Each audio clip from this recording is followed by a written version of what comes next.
उसने कहा, सर सब कुछ ठीक है, मेरा जॉब अच्छा है, मुझे सैलरी काफ़ी अच्छी है, मेरा परिवार बेहद सपोर्टिव है, मेरा स्वास्थ्य भी बेहद अच्छा है, मुझे किसी भी प्रकार की कोई भी बीमारी नहीं है। पर कुछ ही पल के बाद उसने एक ऐसा वाक्य कहा, एक ऐसी बात कही जिसने मुझे सोचने में मजबूर कर दिया कि इस प्रकार की समस्या लोगों में जीवन में हो सकता है। उसने कहा, परमात्मा का देवा मेरे पास सब कुछ है, सब कुछ, किसी भी चीज़ की कमी नहीं है, पर फिर भी मैं अपने आप को महसूस नहीं कर पाता हूँ। मैं अपने आप को महसूस नहीं कर पाता हूँ। कहने का तात्पर्य यही था कि मैं खुश नहीं हूँ, मैं अकेलापन महसूस करता हूँ, मैं अपने अंदर खालीपन को महसूस करता हूँ। ये केवल एक व्यक्ति की कहानी नहीं हो सकती है, ये वास्तविक कहानी है, पर ये कई लोगों के साथ मिलता जुलता है। और इस समस्या को लेकर आप किसी भी डॉक्टर के पास लेके नहीं जा सकते, क्योंकि ऐसी कई समस्याएं हैं जिसका इलाज कोई भी साइंस में नहीं है। ऐसी कई समस्याएं जिसे साइकियाट्रिस्ट या साइकोलॉजिस्ट उसे समझ नहीं पाते हैं। ऐसी कई समस्याएं जो मोटिवेशनल स्पीकर या कोई काउंसलर उसे समझा नहीं पाएगा, उसे ठीक नहीं कर पाएगा, क्योंकि आपकी अंदर की ऊर्जा की लड़ाई है। पिछले 10 सालों में जो भी हीलिंग के केसेस लामा फेरा मोनेस्ट्री में आए हैं, उसी 10 सालों में से 100 वास्तविक कहानियां, रियल स्टोरीज को इस एपिसोड के द्वारा आपको बताया जाएगा, ताकि हम भी समझ सके कि क्या ये कहानी मेरे जीवन से मिलता जुलता है।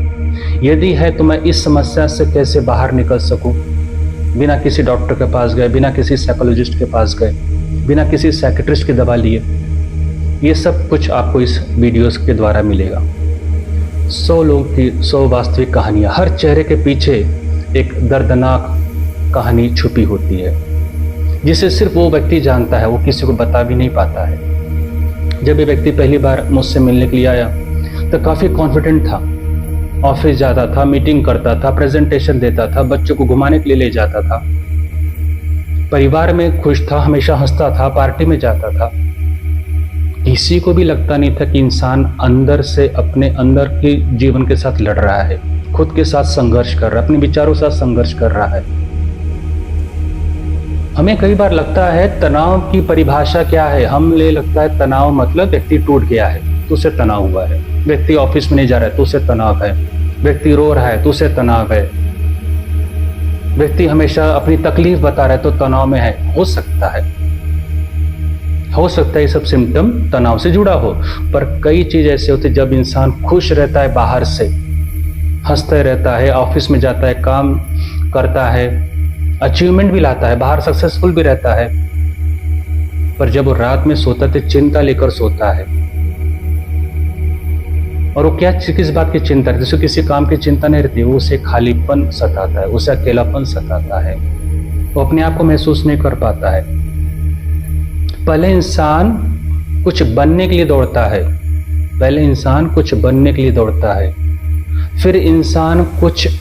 के लिए दौड़ता है, फिर जो पा लेता है उसको बचाने के लिए दौड़ता है, और इस दौड़ में वो एक ऐसे इंसान को पीछे छोड़ देता है जिसे हम कहते हैं हम खुद को, स्वयं को, और फिर स्वयं को पाने के लिए फिर वो परेशान होता है।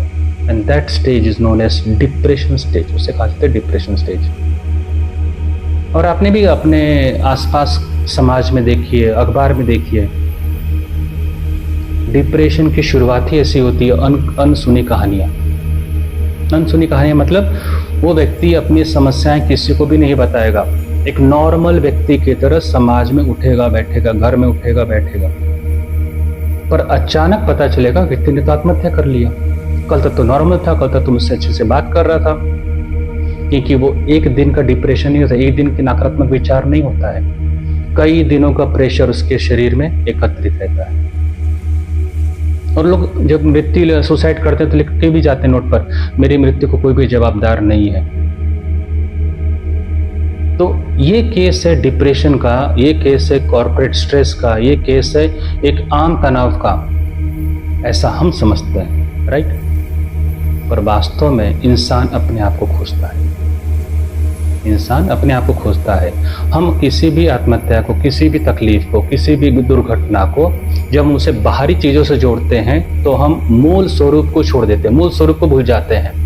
और मूल स्वरूप होता है इंसान जब अपने अस्तित्व को खो देता है, जब वो खुद को महसूस नहीं कर पाता, तभी वो ऐसे स्टेप्स उठाता है। It is not because of corporate stress, it is not because of relationship issues, it is not because of financial issues.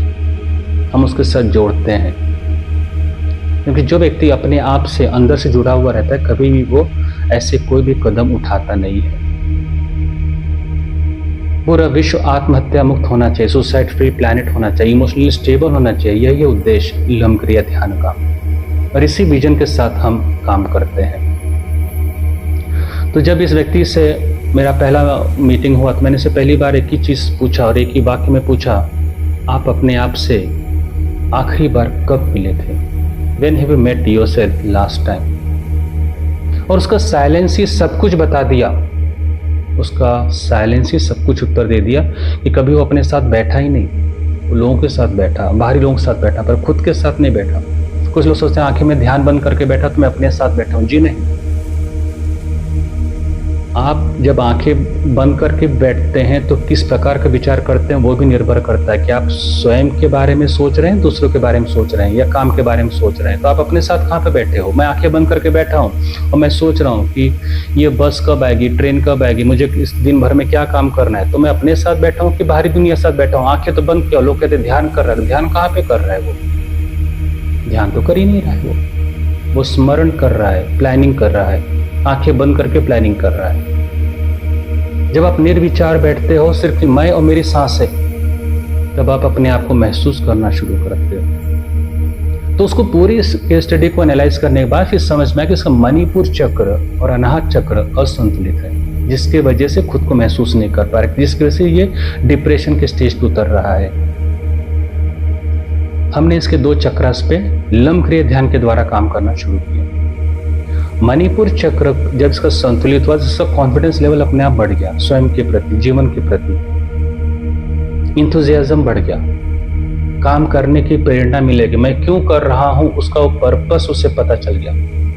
कई बार हमें पर्पस पता नहीं रहता, हम क्यों काम कर रहे हैं। हमें लगता है कि हम परिवार को चलाने के लिए, घर खरीदने के लिए, वाहन खरीदने के लिए काम कर रहे हैं। जी नहीं, ये केवल एक निमित्त हुआ। आप किस लिए काम कर रहे हैं, जिस दिन आपको ये समझ में आ जाएगा, उस दिन आपका मणिपुर चक्र संतुलित है, समझ जाना। फिर आपको किसी मोटिवेशनल लेक्चर की जरूरत नहीं पड़ेगी कि कोई काम को करने के लिए, क्योंकि आपके पास एक उद्देश्य मिल जाएगा। हाँ, मुझे ये काम कर रहा हूँ, मुझे ये इस प्रकार का आनंद प्राप्त हो रहा है, खुशी प्राप्त हो रही है। उसका दूसरा चक्र पे जो हमने काम किया, अनाहत चक्र, हार्ट चक्र। हार्ट चक्र पे काम करने के बाद वो इंसान के अंदर एक चीज आई, वो है भावनाओं को व्यक्त करने की कला। कई बार हम अपनी भावनाओं को व्यक्त नहीं कर पाते हैं। जब कोई कहता है मैं खुद को महसूस नहीं कर पा रहा हूँ, मैं अकेलापन महसूस कर, वास्तव में कहना क्या चाहता है ना वो समझ पाता है, ना सामने वाले व्यक्ति समझ पाता है। पर जब अनाहत चक्र संतुलित हो जाता है तब वो उस भावनाओं को बहुत अच्छे ढंग से व्यक्त कर पाता है। कभी लिख कर, कभी पेड़ पौधों से बात करके, कभी कुदरत से बात करके, कभी परमात्मा के साथ बात करके वो अपनी भावनाओं को व्यक्त करने लगता है। और जब अनाहत चक्र संतुलित होता है तो आपसे डिप्रेशन खत्म हो जाता है। तो केवल मणिपुर चक्र, सोलर प्लेक्सस नाभि के पास, और हार्ट चक्र, अनाहत चक्र, जब ये 2 चक्र को संतुलित किया तो व्यक्ति संपूर्ण रूप से 90 दिन के अंदर नॉर्मल हो गया, काफी खुश रहने लगा। अब ये लम क्रिया ध्यान से कोई चमत्कार नहीं हुआ कि कोई उसका परिस्थिति बदल गई। परिस्थिति वही थी, ऑफिस वही था, घर वही था, रूटीन वही था, टाइमिंग वही था, सब कुछ सेम था, समस्याएं बाहर की भी वही थी।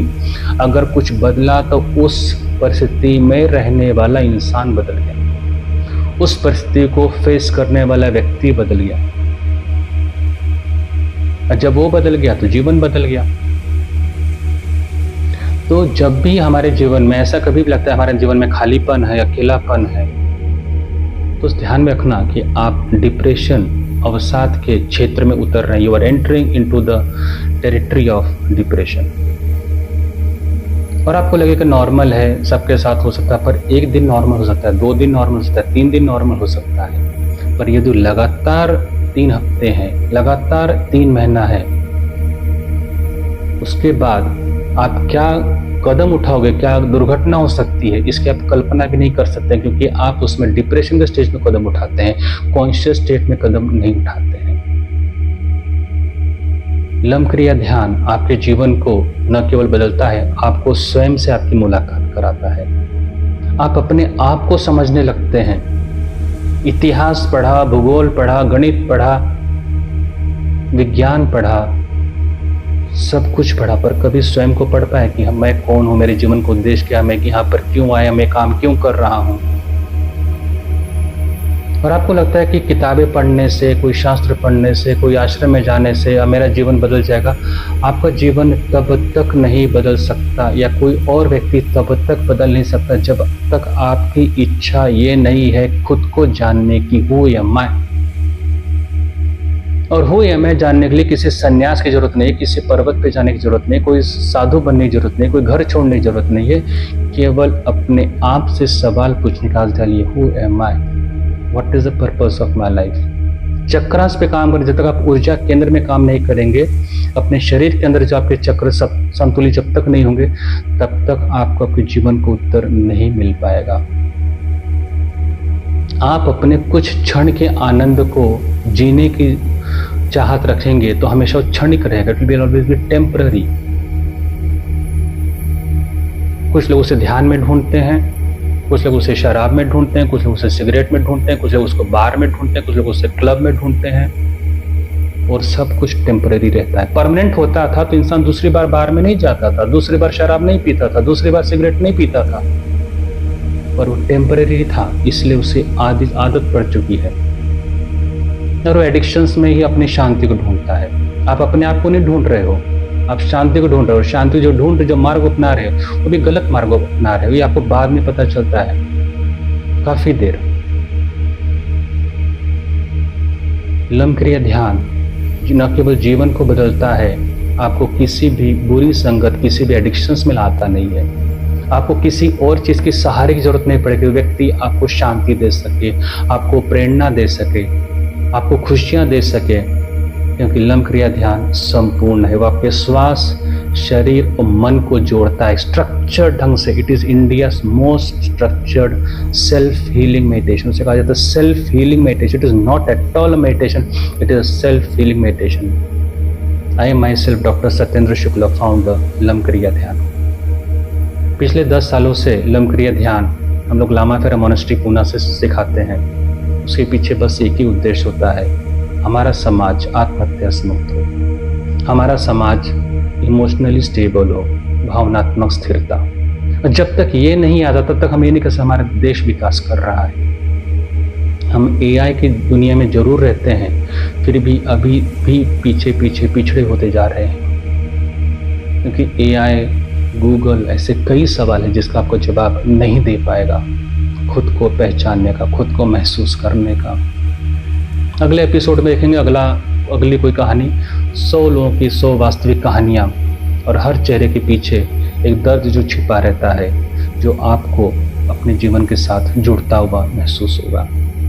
जय हिंद।